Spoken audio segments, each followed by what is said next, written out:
so tonight I'm going to be working on this rear hatch and trying to get it open. And along with part of that is figuring out why our interior lights are always stuck on. Now, when I went first around this thing, we saw this won't open. We hit lock, unlock. We can't get it to lock or unlock. Doesn't want to open. And the key doesn't want to go in far enough to unlock it either. It's like something's jammed up, or maybe there's a bit of a key broken off in it. So it's stuck locked. I can't get to it from the outside, which means I'm going to have to get to it from the inside. I'm going to have to crawl through and take a video of that. Now, like I said earlier, the interior lights are stuck on. So I have a pretty good suspect here that there's something wrong in the latch, and that's the reason the interior lights are stuck on. But we can't get the latch open to work on all this, so first thing means I got to climb inside, pull that interior panel off, and see what we can do to get the latch open.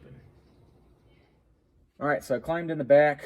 I'm going to get going on taking off this door panel from the inside, which isn't terrible, but a little awkward. So what I've got for tools are my trusty impact with a Phillips head bit on it. I have a Torx 30 on a power bit adapter. If you can see that guy. Torx 30, trust me. And I'm going to need that for the door handle down here. The two screws that attach the door handle to the back door are this Torx 30. Other than that, what holds this on are some more of those plastic clips that you can pull back and pry off. So let me get down and undo those two Torx down there.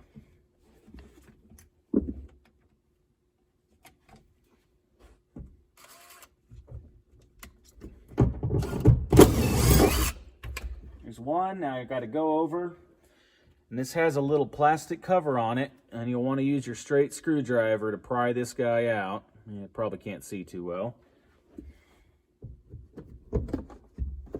All right, set those aside.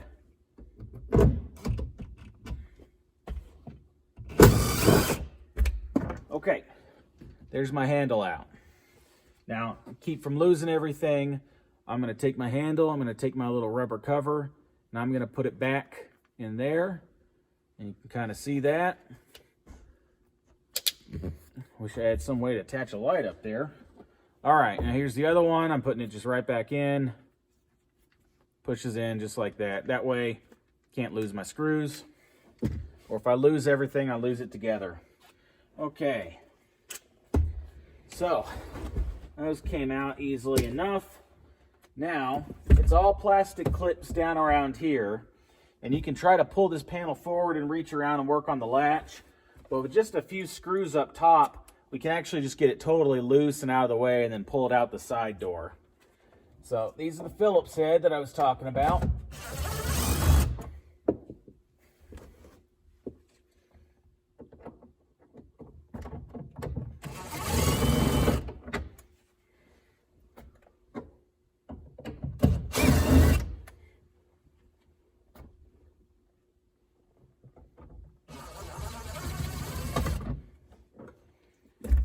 All right.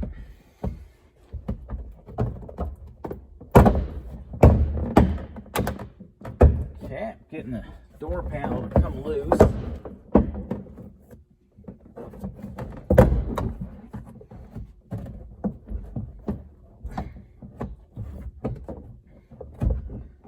Let's see if I can just reach down and unlock this before I go any further.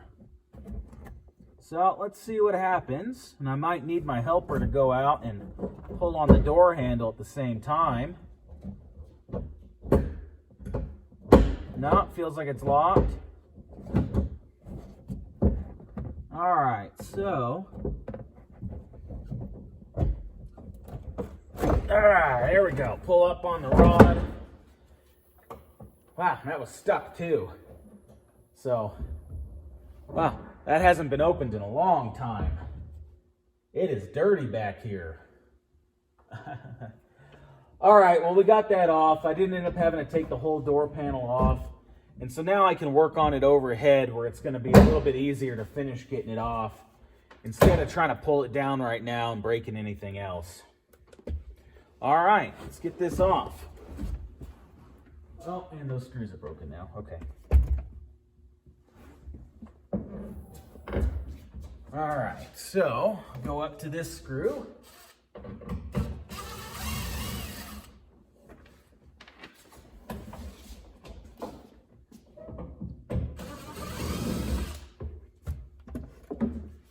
Okay. Well, now we get the door panel out.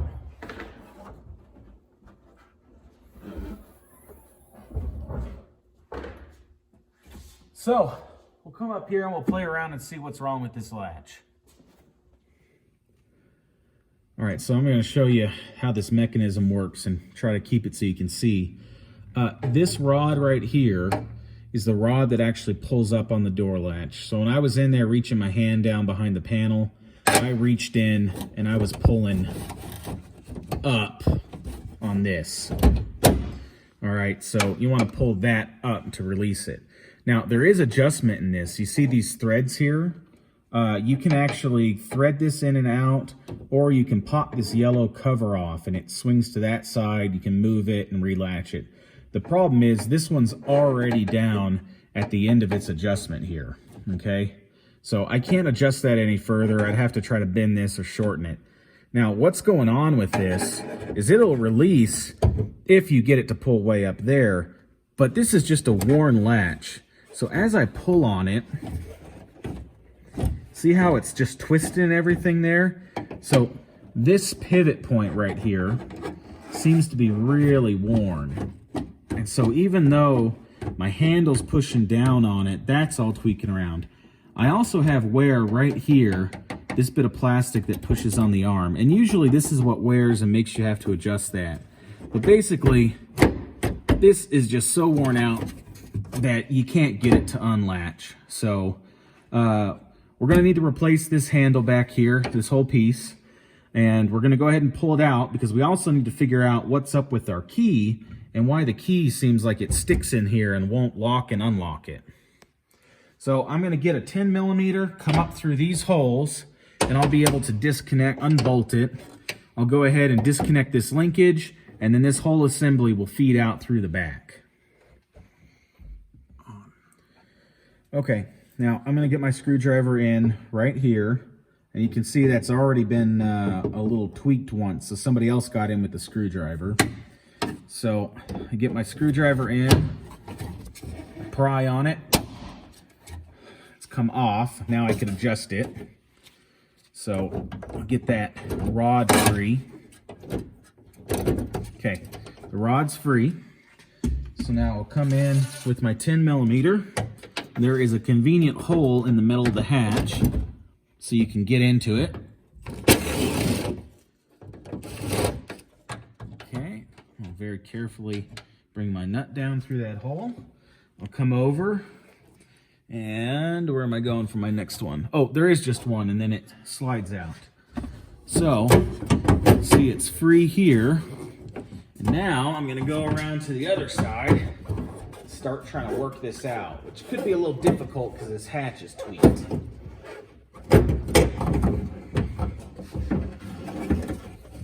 Yeah, it's going to be a little difficult because this hatch is tweaked.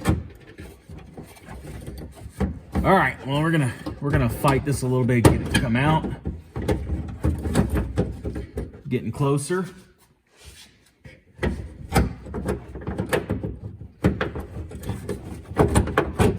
Okay, there we go. And now I've got it out.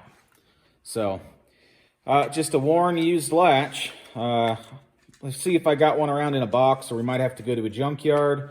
Or I do believe you can actually buy these new, which is handy. So, there, latch is out. Now I'm going to work on the key over on the bench top. All right, so to lock this thing, it goes back and forth. So this is our keys tumbler over here. And as you turn your key, you go that way and that way. All right. Now, this guy right here, which I did not have to disconnect, this is your attachment for the power door lock. So one of the reasons this felt like it wasn't unlocking is our power door lock wasn't attached here. So when you take yours out, you're going to need to do this rod as well, in addition to this one. All right, so I got that. Now, to get out this key lock, key cylinder, there's this spring clip right in here. So what I'm going to need to do is pry that spring clip out, and then that'll allow the key cylinder to come out. The other thing that's holding it here at the back is this circlip or snap ring. So both of those are going to come out, and then my key cylinder will come out towards the front of the handle. Let's see if I can do it with a screw. Okay, didn't lose that yet. All right, so that's free. So now the arm can come off. All right, now let's see if I can get into that spring with this screw. Okay, there's the screw out. And now, no, I take that back. It goes out the back, not the front. Okay, there's our key cylinder. So we can lube this thing up, play around with it, see what's going on. If you'll see down in here, these are where the tumblers are. And each one of these is supposed to slide in and out, and they're spring-loaded. Now, there's some corrosion here, and it could be that the whole reason this thing is stuck is, one, somebody wasn't using it because they couldn't open the rear hatch. And now the key just doesn't go in like it should. So if that's the case and there's nothing broken off in here, we ought to be able to lube these up and free them up without having to disassemble this further. So let's get the key and play around with this. And then we can immediately go down there. So I've pulled out the key, and I'm going to show you a little bit what we've got going on with the key here. Now, when we got it, this key was really worn. Worn to the point where we couldn't barely get the vehicle started. Now, part of our troubleshooting with this is we're saying, hey, we can barely get the key to work in the ignition. Maybe the key's not working for the back door because it's worn out. So this is my old key, and now I have a new one. So to give you some specific views of it there, see how this is just worn down? The front lobe of this is pretty worn. But when you come over and look at our other key, you see there's a lot more definition on it. And it's actually just a little bit bigger up there. So basically, this is just a really worn key. And now we got this nice new one. Now, the thing about this key is we don't know if it's been switched out. We don't know if it matches the door locks, anything. Who knows what the deal is with this? So to get this new key, what we did is we took the VIN number and our proof of ownership of that VIN number down to the dealer, and we paid to get this key cut. So this is a brand new key cut from the mechanical key code that's associated with the VIN. So instead of having a copy of a copy or something else, it's always going to be problematic. We got this new key. Now, turns out it works great in the ignition, it works great in the driver's door, but it didn't work in this rear cylinder and it didn't work in the passenger door. And now that we've got it out, we can come in here and play with this and try to see what's going on. And I suspect we're going to see it's these tumblers right here. So, on my old key, you can see it doesn't go in terribly far, all right? My new key also does not go in far. That's definitely not far enough for it to work. You can see even the last cut on the key isn't fully into the lock. Now, as I said before, these little tumblers that you see in there, each one of those has to move in order for the key to go in. Then the tumbler comes down and sits on the cut on the side of the key here, and that's what allows it to turn. So we're going to lube this and see what happens and if we can get this key to go in all the way and then turn the lock. So one of my favorite products to use on rusty stuck stuff is Kroil. It's a little hard to find. I ordered off of Amazon. But what I found is that for corroded on things, this beats out PB Blaster, which outperforms WD-40 readily. So I'm going to come in, go right into these tumblers, soak it right in there where all the movement occurs. I'll come down, try to soak in a little bit from the key side. See how much of this I can slather in. All right, so I've got the tumblers pretty well soaked, but it's going to probably take a little force to get them to move. So first off, I'll just try with my old key.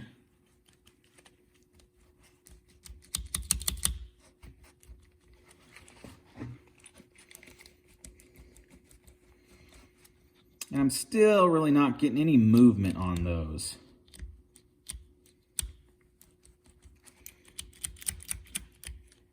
Let's see if I have any better luck with my new key.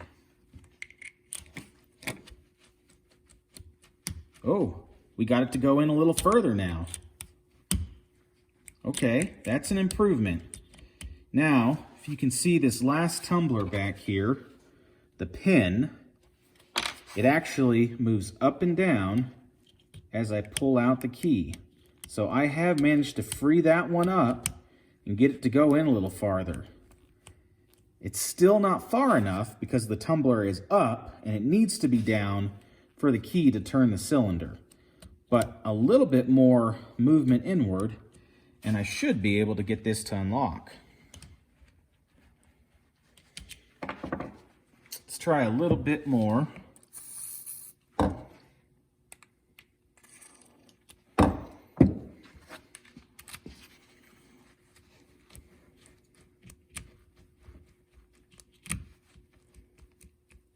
Boy, just can't get that last little bit there.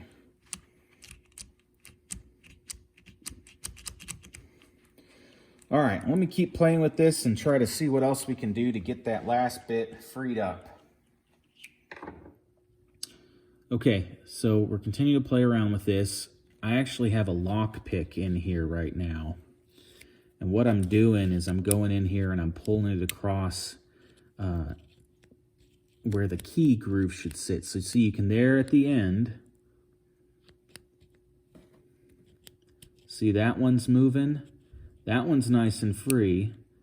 Now, there's the third one. It's nice and free. But that second one from the back, I cannot get it to move no matter what I'm doing. So it's seized up in there. You can see I've got other ones to move. So 2 of these are not getting in there. So those 2 are not moving. So we've been tapping on it. We've been running in. This is part of a lockpick set. We've been running that back and forth. And it's still not wanting to move. I can totally disassemble this if I pop off the cover, but I risk losing parts. So we're going to go tap on this and just try to vibrate, tap, and get those to free up now.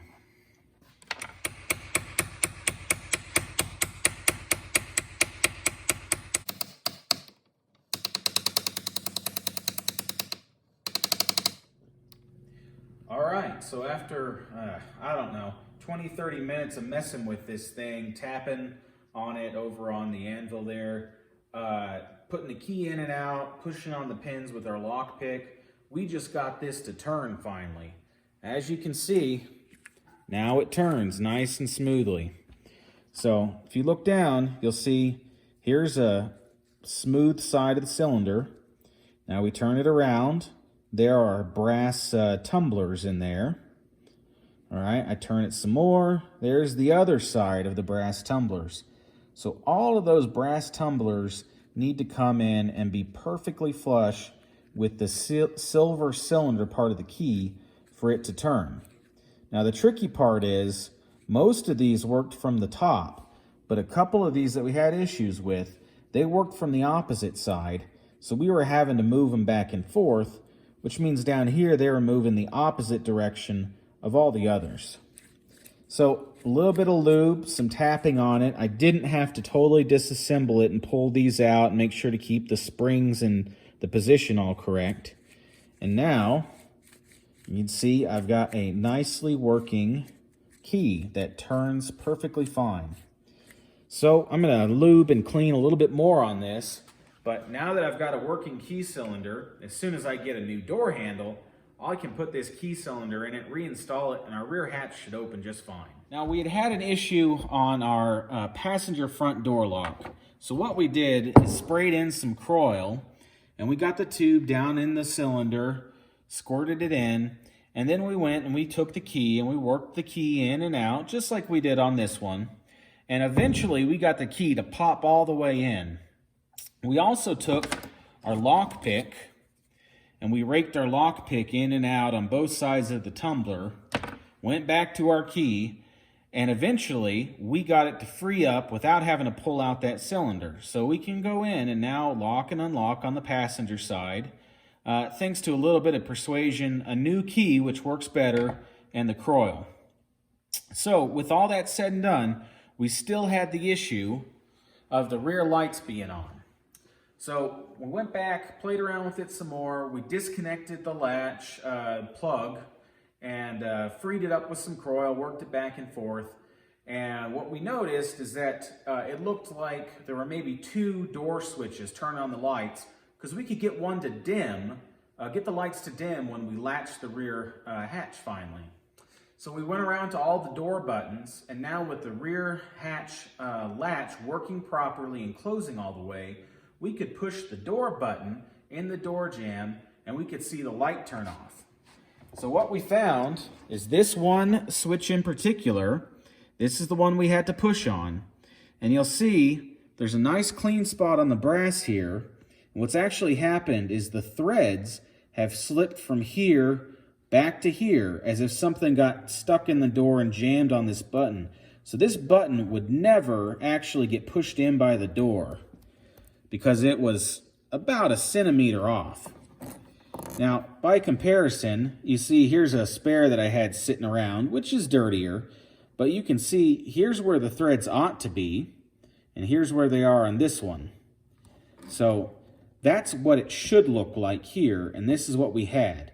So now, because this one actually protrudes out far enough, the door will come in, push on it, and our lights turn off when we close the door. So previous owner had been going up and pulling the ignition off draw fuse, which killed power to the inside, turned off the lights, and kept him from running down his battery. Thing was, if he ever wanted his lights to work or his gauge cluster to work, he had to come into the engine bay, open up the fuse box cover, and he had to get to this ignition off draw fuse, that 15 amp in the corner, which is this one down here. So he was pulling this fuse pretty frequently, I would guess, just to get his gauge cluster to work. Or maybe he was driving around without a working speedometer and everything else. I don't know how you know when you need to get gas. Maybe you just put it in every 100 miles or something. So we've gotten all these things working. We still need to get a replacement door handle for the back. We might grab one from a junkyard or order a new one. But otherwise, we've got all our keys working. We got our lights turning off. And that's a big step forward into not having to disconnect the battery all the time, which is going to be really nice. Well, that's going to wrap us up for this project tonight on it, so we'll see what we get up to next time. All right, so we couldn't leave this alone for the night. We got to looking at it, and we were thinking about, if we should order one or find one in a junkyard. And we were looking at this thing, and we had seen that there was wear in the lock arm like this. And it shouldn't do that. It should have a very even plane that kind of goes back and forth like this. So we were looking at it here going, okay, that's too much play side to side. What holds it together is a pin with this pressed on washer on the end of it. Now that was out a little bit. So he said, well, let's try pushing this together and see if we can tighten this up a little bit. So what we did is put it into the vise here. I took one long thin socket to get down and hold it on the head side of it there. And then we got in with a relatively small socket back here to push down on that washer.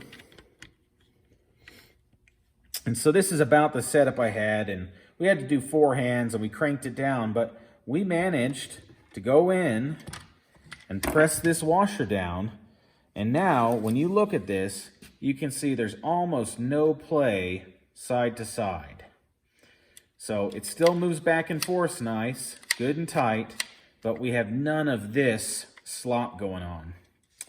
So we went ahead and put this in, installed it, tested it out, and it's working great for us, but I pulled it back out to show it to you.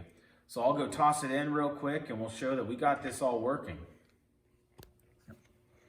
All right, so I'm putting this guy in. I've got the latch all the way over this way to make it a little bit more compact. It's a little bit of a back and forth kind of challenge to get it sliding in, but basically this side needs to hook into here. So let me start getting that to go down first and trying to figure out exactly where I need to get it to go. Okay, no, I bound it up.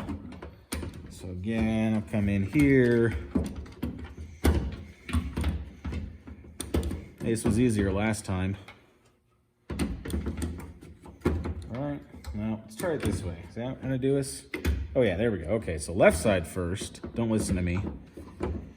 Now I'm coming in. I gotta get my stud on the left side. to line up into the hole. So I'm just not quite lined up there. Now I am. All right, so it's coming down. Now I got to get this to slot over. And there, it's hooked in on the right. Need to put in the nut. So I got my nut hole right here. Got my 10mm nut. Gonna come right up. Goes onto that stud. Okay, so the handle's tight. Now I gotta come up. I'm gonna get on my latch rod. So let me come in this way. Figure out that's about a good spot to start. And I can adjust this after if I need to. Maybe I'll go a little further in because this one is worn. Okay, I got that on. Now I've got this lock bar over here. And this was the door lock that was disconnected. So that's this lock bar in here. So I'm gonna push this up and over.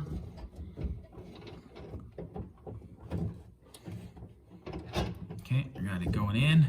All right, bar is up in there. I'm gonna reach up. I'm gonna move this plastic bit over. You can see that, all right. Okay, there we go. So we got our lock on and everything. Luckily we have a working keyless entry remote. Okay. So our lock is working. Now before we go closing this and I have to climb back in, I'm gonna come up here with my screwdriver and I'm gonna pretend to latch it. Come back this way and there, so I've latched it. There's my handle. I've latched it. So that's all working. I'll grab my key. All right. Okay, lock's working. Unlock's working. So there we go. We didn't end up needing to buy a new handle. We were able to MacGyver it a little bit and make it work. So we just saved 26 bucks or a couple hours of driving and junkyard to try to find a good one. All right, this time we really are done for the night.